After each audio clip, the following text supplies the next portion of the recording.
যুক্তরাষ্ট্রের ক্যালিফোর্নিয়ায় টানা ভারী বৃষ্টি ও ঝড়ের কারণে অন্তত ৩ জনের মৃত্যু হয়েছে। প্রবল বর্ষণে রাজ্যের বিভিন্ন এলাকায় বন্যা ও ভূমিধস দেখা দিয়েছে। ডুবে গেছে ঘরবাড়ি ও যানবাহন। সবচেয়ে বেশি ক্ষতিগ্রস্ত হয়েছে দক্ষিণ ক্যালিফোর্নিয়ার সান বার্নার্ডিনো ও লস অ্যাঞ্জেলেস কাউন্টি।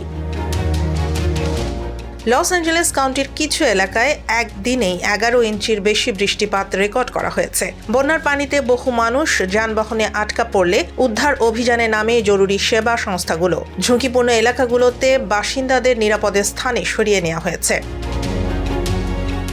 পরিস্থিতির অবনতিতে ক্যালিফোর্নিয়ার governor Gavin Newsom Los Angeles সহ কয়েকটি কাউন্টিতে জরুরি অবস্থা ঘোষণা করেছেন। একই সঙ্গে বড় বড় সড়ক বন্ধ রাখা হয়েছে এবং জনগণকে অপ্রয়োজনীয় ভ্রমণ এড়িয়ে চলার নির্দেশ দেওয়া হয়েছে। নিহতদের মধ্যে রয়েছেন সান দিয়েগোর এক ব্যক্তি, যিনি গাছ পড়ে মারা গেছেন। আরও 2 জন বন্যার পানি ও উত্তাল সমুদ্রের ঢেউয়ের শিকার হন। আবহাওয়া বিভাগ সতর্ক করে জানিয়েছে, ঝড় অব্যাহত থাকায় আগামী দিনগুলোতে আকস্মিক বন্যার আশঙ্কা রয়েছে।